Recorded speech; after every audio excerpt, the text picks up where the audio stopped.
الحمدللہ رب العالمین والعاقبۃ للمتقین والصلاة والسلام علی سید المرسلین وعلى آلہ واصحابہ اجمعین اما بعد فاعوذ باللہ من الشیطان الرجیم بسم اللہ الرحمن الرحیم انما امره اذا اراد شیئا ان یقول له کن فیکون وقال اللہ تعالی فی موضع آخر تبارك الذي بيده الملك وهو على كل شيء قدير الذي خلق الموت والحياة ليبلوكم أيكم أحسن عملا وهو العزيز الغفور الذي خلق 7 سماوات طباقا ما ترى في خلق الرحمن من تفاوت فارجع البصر هل ترى من فطور ثم ارجع البصر كرتين ينقلب إليك البصر خاسئا وهو حسير صدق الله العظيم.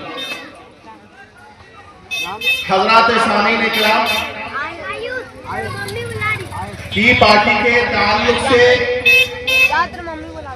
اور اس کی اہمیت کے تعلق سے اور مساجد کی اہمیت کے تعلق سے اور مساجد پر مالی تعاون کرنے کی اہمیت سے جو باتیں آنی چاہیے تھی وہ ساری باتیں آ چکی ہیں. مزید اس پر گفتگو کرنے کی ضرورت نہیں ہے. یہاں ٹیبل لگا بیٹھ کے ویڈیو کریں.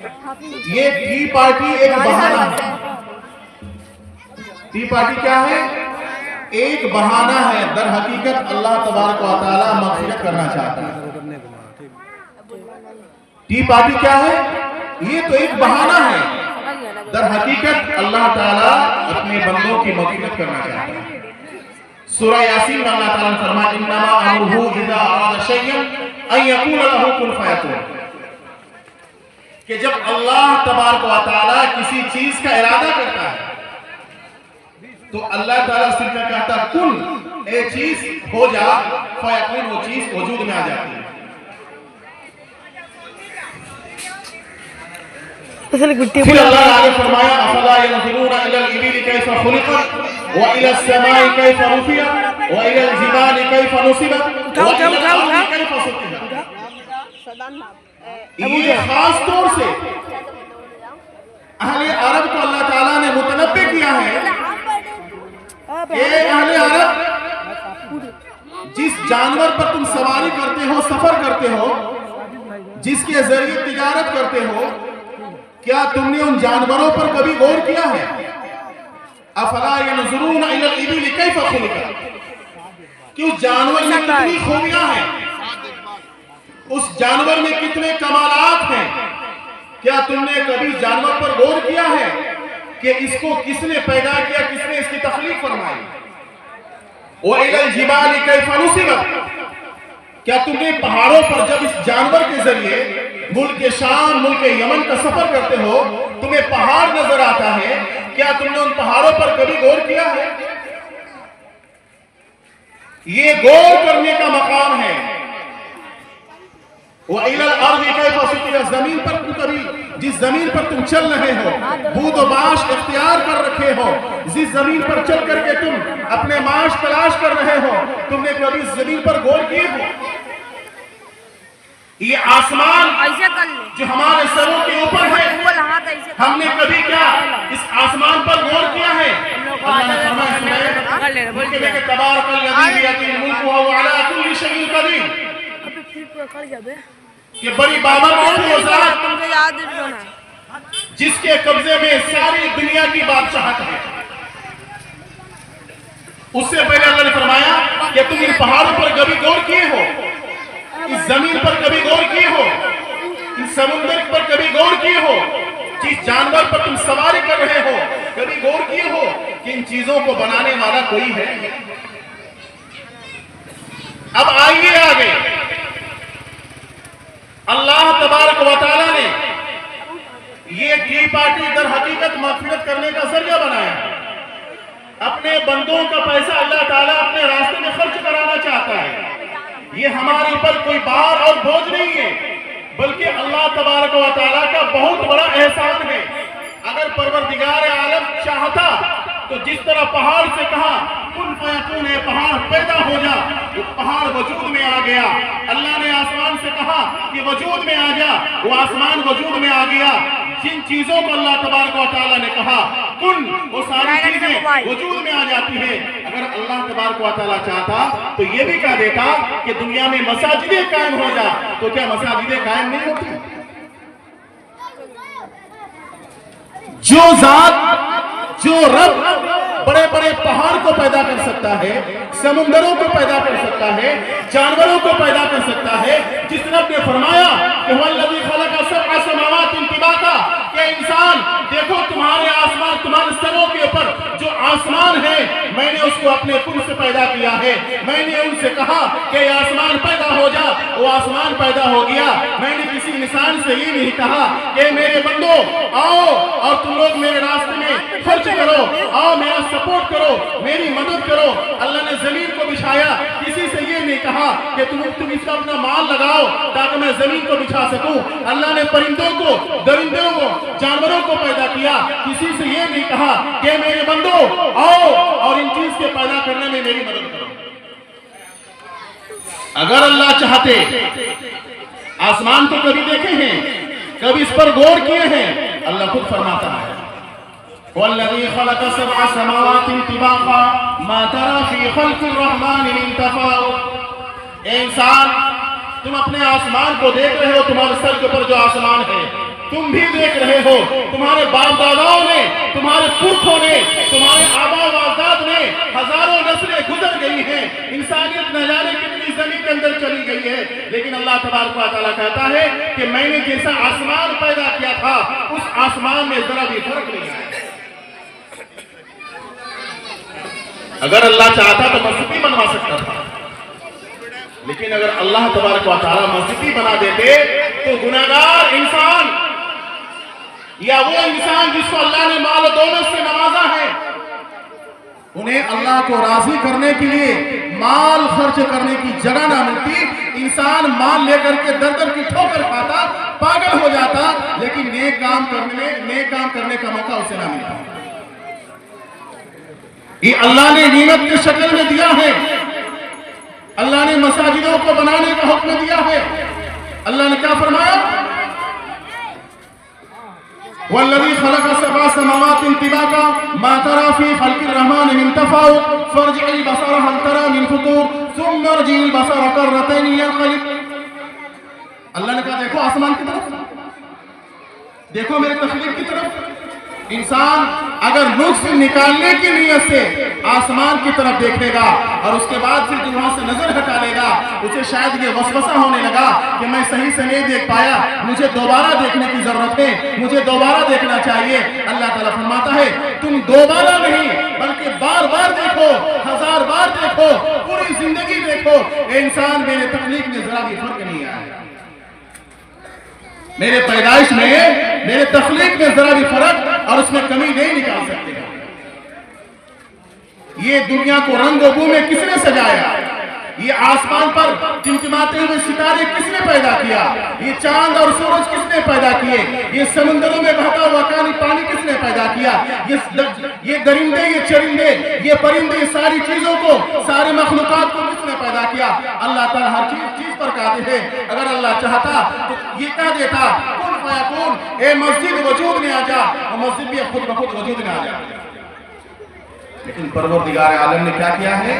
اپنے بندوں کی مغفرت کرنے کا بہانہ چھوڑ دیا ہے، اپنے رب کو راضی کرنے کا بہانہ اللہ نے چھوڑ دیا ہے، تاکہ انسان ان چیزوں کو کر کے، میرے راستے میں خرچ کر کے، میرے کہے ہوئے باتوں پر عمل کر کے انسان اپنے آپ کو آخرت میں کامیاب بنا لے۔ ورنہ اللہ ہر چیز پر قادر ہے، وہ کچھ بھی کر سکتا ہے، اس کو کوئی روکنے والا نہیں ہے، اس کو کوئی ٹوکنے والا نہیں ہے۔ انما امرہ اذا اراد شیئا، جب اللہ کسی چیز کا ارادہ کرتا ہے کن فیکون، ہو جا تو چیز ہو جاتی ہے۔ میرے بھائی اور دوستو، یہ ٹی پارٹی در حقیقت اپنے بندوں کی مغفرت کا بہانہ اللہ تعالیٰ نے پیدا کر دیا ہے، تاکہ انسان اپنی زندگی کی کمائی کا تھوڑا سا حصہ میرے راستے میں خرچ کرے۔ میرے بھائیو اور دوستو، آقا مدنی جناب محمد رسول اللہ صلی اللہ علیہ وسلم جب کسی چیز کا اعلان فرما دیتے، صحابہ بغیر سوچے سمجھے، بلا کسی تاخیر کے اپنی زندگی کی ساری کمائی اور گھر میں جو کچھ مال و اسباب ہوتا تھا سب اللہ کے نبی کی خدمت میں پیش کر دیتے. اللہ کے نبی علیہ السلام نے فرمایا اے لوگوں مال کی ضرورت ہے, مال کی ضرورت ہے تاکہ اسلام کی اشاعت ہو سکے, اسلام کی تحفظ ہو سکے, اسلام کا بچاؤ ہو سکے. آج مسلمانوں اگر اسلام کا بچاؤ ہے, اگر آج ہم مسلمان پر قائم ہیں, ایمان پر قائم ہیں, تو یقین مانو ان مساجدوں کا بہت بڑا احسان ہے. اگر یہ مساجد نہیں ہوتی, یہ مدارس نہیں ہوتے, تو ہم اور آپ اللہ کو چھوڑ کر کے کسی پیڑ پودوں کو سجدہ کرتے ہوئے ملتے. یہ مساجد کوئی عام جگہ نہیں ہے, روئے زمین پر سب سے مقدس جگہ مساجد ہے, روئے زمین پر سب سے مبارک گھر اللہ کا گھر ہے. اللہ کے رسول صلی اللہ علیہ وسلم نے فرمایا کہ مال خرچ کرو. صحابہ کرام مال اکٹھا کیے. ایک عورت آتی ہے اسی دوران, اس کے گود میں ایک معصوم بچہ رہتا ہے. وہ عورت آتی ہے اور آ کر کے اللہ کے نبی کی بارگاہ میں اپنا چھوٹا معصوم سا بچہ, جو بچہ گود میں تھا, اس بچہ کو اللہ کے نبی علیہ السلام کی خدمت میں پیش کر دیتی. اللہ کے نبی علیہ السلام فرماتے ہیں کہ میں اس بچے کا کیا کروں؟ یہ چھوٹا دودھ پیتا ہوا بچہ, یہ معصوم سا بچہ, اس کی ضرورت نہیں ہے, میں اس کی کیا کروں؟ یہ بچہ تو کسی کام بھی نہیں آ سکتا ہے. وہ عورت کہتی یا رسول اللہ میں جانتی ہوں کہ یہ بچہ کوئی کام نہیں آ سکتا, کچھ کام کرنے کی طاقت اور قدرت اس میں نہیں ہے, یہ معصوم بچہ خود مجبور و محتاج ہے, لیکن میرے نبی اے میرے حبیب آپ نے مال جمع کرنے کا حکم دیا ہے, مال خرچ کرنے کا حکم دیا ہے. یا رسول اللہ میرے گھر میں اس بچے کے سوا کچھ بھی نہیں, میرے گھر میں اس بچے کے سوا کچھ نہیں ہے. اللہ کے نبی نے فرمایا اس بچے کو لے کر کے جاؤ. کہا یا رسول اللہ آپ مجھے مایوس نہ کریں, آپ مجھے مایوس نہ کریں, میں جانتی ہوں کہ میرے پاس دینے کے لیے کچھ بھی نہیں ہے اور یہ بچہ کچھ کام نہیں آ سکتا ہے, کچھ کر نہیں سکتا ہے, لیکن یا رسول اللہ جب آپ مقابلے میں جائیں گے, اسلام کی تحفظ کے لیے نکلیں گے, اسلام کی بقا کے نکلیں گے, تو جب دشمن کا تیر آپ کی طرف آئے گا تو آپ میرے معصوم بچوں کو ڈھال بنا کر کے استعمال کریں. آپ اس بچے کو ڈھال بنا کر کے استعمال کرنا. آپ اگر میرے بچے کو ڈھال بنا کر استعمال کریں گے تو اللہ پاک کی قسم میں کامیاب ہو جاؤں گی, میرا بچہ کامیاب ہو جائے گا. یہ تھے عورتوں کے اندر جذبہ اور شوق اللہ کے راستے میں مال خرچ کرنے کا. اللہ کے نبی علیہ السلام سے کتنی محبت تھی. غزوہ احد میں ایک خاتون آتی ہے, اس کو یہ خبر ملتی ہے کہ نبی کریم علیہ السلام نعوذ باللہ شہید ہو گئے. یہ افواہ پھیل گئی, صحابہ مایوس ہو گئے کہ اب کیا کریں, کس کے لیے کریں. اب اللہ کے رسول نعوذ باللہ اس دنیا میں نہیں ہے, شیطان نے ہوا پھیلا دی, جبکہ یہ افواہ غلط تھی. ایک عورت آتی ہے, اسے کوئی بتاتا ہے کہ تیرا شوہر شہید ہو گیا ہے. اس عورت کے چہرے پر ذرا بھی کوئی افسوس نہیں, کوئی غم نہیں. عورت کہتی ہے کہ مجھے یہ بتاؤ کہ میرے حبیب کیسے ہیں. اس کے بعد کچھ دور آگے چلتی ہے, اس کو خبر ملتی ہے کہ تمہارا شوہر بھی شہید ہو چکا ہے. وہ انا للہ پڑھتی ہے, آگے بڑھتی ہے, کہتی ہے یہ بتاؤ کہ میرے حبیب کیسے ہیں. اور آگے بڑھتی ہے, کوئی بتانے والا بتاتا ہے کہ تمہارا بیٹا بھی شہید ہو چکا ہے. عورت کہتی ہے انا للہ و انا الیہ راجعون, مجھے ذرا یہ بتاؤ کہ ہمارے نبی جناب محمد رسول اللہ صلی اللہ علیہ وسلم کیسے ہیں. عورت آگے بڑھتی ہے, بتانے والا بتاتا ہے کہ تمہارا بھائی بھی شہید ہو چکا ہے. وہ عورت کہتی ہے انا للہ, مجھے یہ بتاؤ کہ میرے حبیب کیسے ہیں. اس کے بعد ان کو یہ خبر ملتی ہے کہ اللہ کے رسول جناب محمد رسول اللہ صلی اللہ علیہ وسلم حیات ہیں. اللہ کے رسول سے اتنی محبت آپ ان واقعات سے لگا سکتے ہیں. میرے بھائی اور دوستو, چاہے مرد ہو خواتین ہوں، اسلام کے اندر شوق اور جذبہ پیدا کرنی چاہیے کہ اسلام کے خاطر انسان مال و دولت پہ کیا، اگر اسلام کی تحفظ کے لیے اپنی جان بھی دینا پڑے تو انسان کو پیچھے نہیں ہٹنا چاہیے۔ یہ انسانوں کے لیے خوش نصیبی ہے۔ صحابہ کرام کے زمانے کو ذرا آپ پڑھیں، مطالعہ کریں، لیکن ہمارے پاس پڑھنے کا موقع کہاں ہے؟ ہمارا دل کینہ کپٹ سے بھرا ہوا ہے، بغض و حسد سے بھرا ہوا ہے۔ آج ہمارے دل میں زنگ لگا ہوا ہے۔ مسلمانوں، آج کا یہ پروگرام دل میں زنگ رکھنے کا نہیں ہے، یہ کسی انسان کا ذاتی چندہ نہیں ہو رہا ہے، کسی انسان کے لیے یا کسی پارٹی کے لیے یہ تمہاری تعاون کا جو ہے پروگرام نہیں رکھا گیا ہے۔ میرے بھائی اور دوستو، آپ ہمیں بھی نہ دیکھیں، کسی اور کو نہ دیکھیں، آپ کی نگاہ مسجد قباء کی طرف ہونی چاہیے۔ وہ مسجد قباء جس کی بنیاد آقا مدنی جناب محمد رسول اللہ صلی اللہ علیہ وسلم جب مکہ المکرمہ سے مدینہ ہجرت کر رہے تھے تو اللہ کے نبی نے اپنی زندگی میں جس مسجد کی بنیاد رکھی سب سے پہلے وہ یہی مسجد قباء ہے۔ اسی قباء کی مناسبت سے اس مسجد کا نام بھی قباء رکھا گیا ہے۔ ہم سبوں کو اس بات پر متفق ہونا ہے کہ رسالہ کے اندر جتنی بھی مسجدیں ہیں سب اللہ کا گھر ہے، سب ہماری مسجد ہیں۔ تمام مسجدوں کی ضرورت کو پوری کرنا انسان اپنی ذمہ داری سے بچے۔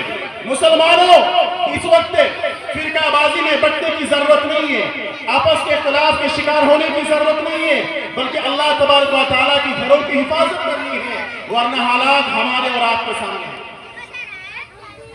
اس وقت بر صغیر کے جو حالات ہیں وہ کسی سے ڈھکی اور چھپی نہیں ہے۔ اپنے مساجدوں کی حفاظت، ان کی ضرورت کو پوری کرنا ایک مسلمان ہونے کے ناطے، ایک کلمہ گو ہونے کے ناطے، آپ چاہے کسی بھی جماعت سے ہوں، آپ چاہے کسی بھی محلے کے ہوں، آپ چاہے کسی بھی علاقے سے تعلق رکھتے ہوں، یہ بھی اللہ کا گھر ہے۔ آپ حضرات اس گھر کی تعمیر و ترقی میں بڑھ چڑھ کر کے حصہ لینے کی ضرورت ہے۔ اب انشاءاللہ کچھ ہی دیر کے بعد نیلامی کا پروگرام شروع ہونے والا ہے، اور نیلامی میں انشاءاللہ ایسی چیزیں ہیں کہ شاید آپ نے کبھی سوچا بھی نہیں ہوگا۔ اس لیے آپ حضرات اس نیلامی میں تشریف لائیں اور زیادہ سے زیادہ قیمت پر ان چیزوں کی نیلامی میں شرکت کر کے، چونکہ اب یہ چیزیں عام چیز نہیں ہیں، ان چیزوں کی نسبت اللہ تبارک و تعالیٰ کے گھر سے ہے، ان چیزوں کا مقام بھی الگ ہو گیا ہے۔ جس طرح انسان ایک تھان سے کپڑا لیتا ہے، بیٹھنا ذرا باہر، چیلا نہیں بکے گا لیکن بس تو میں تمام اہل رسالہ سے اور خصوصاً نوجوانوں سے، ہمارے بڑے بزرگوں سے، سبوں سے میں گزارش کر رہا ہوں کہ کچھ ہی دیر کے بعد انشاءاللہ نیلامی کا پروگرام شروع ہو جائے گا۔ آپ حضرات اس میں ضرور تشریف لائیں اور زیادہ سے زیادہ نیلامی کی شکل میں مسجد قباء کی مالی تعاون فرمائیں۔ اب اس کے بعد جناب مختار انصاری صاحب آپ کے پیچھے